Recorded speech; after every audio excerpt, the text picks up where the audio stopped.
contraire. Mais ils ne purent pas lire l'écriture et en donner au roi l'explication. Sur quoi le roi Belshazzar fut très effrayé, il changea de couleur, et ses grands furent consternés.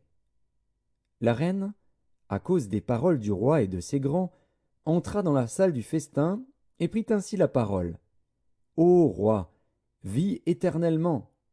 Que tes pensées ne te troublent pas, et que ton visage ne change pas de couleur.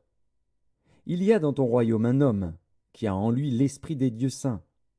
Et du temps de ton père, on trouva chez lui des lumières, de l'intelligence, et une sagesse semblable à la sagesse des dieux.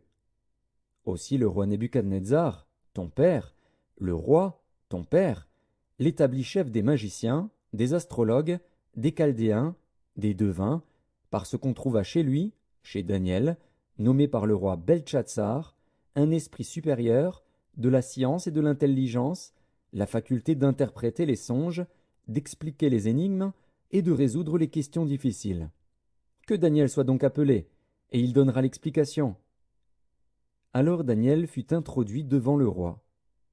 Le roi prit la parole et dit à Daniel, es-tu ce Daniel, l'un des captifs de Juda, que le roi, mon père, a amené de Juda? J'ai appris sur ton compte que tu as en toi l'esprit des dieux, et qu'on trouve chez toi des lumières, de l'intelligence et une sagesse extraordinaire. On vient d'amener devant moi les sages et les astrologues, afin qu'ils lussent cette écriture et m'en donnassent l'explication. Mais ils n'ont pas pu donner l'explication des mots. J'ai appris que tu peux donner des explications et résoudre des questions difficiles.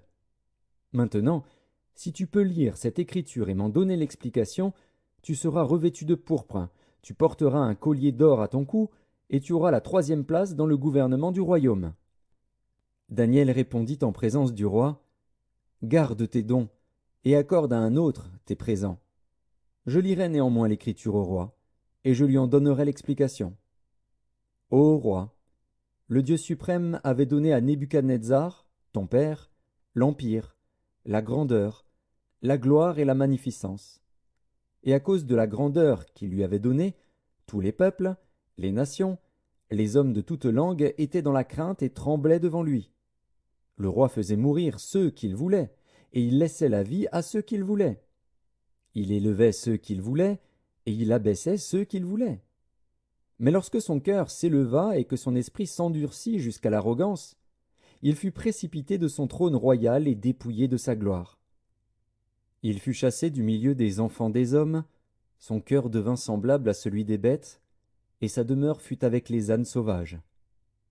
On lui donna comme aux bœufs de l'herbe à manger, et son corps fut trempé de la rosée du ciel, jusqu'à ce qu'il reconnût que le Dieu suprême domine sur le règne des hommes et qu'il le donne à qui il lui plaît. Et toi, Belshazzar, son fils,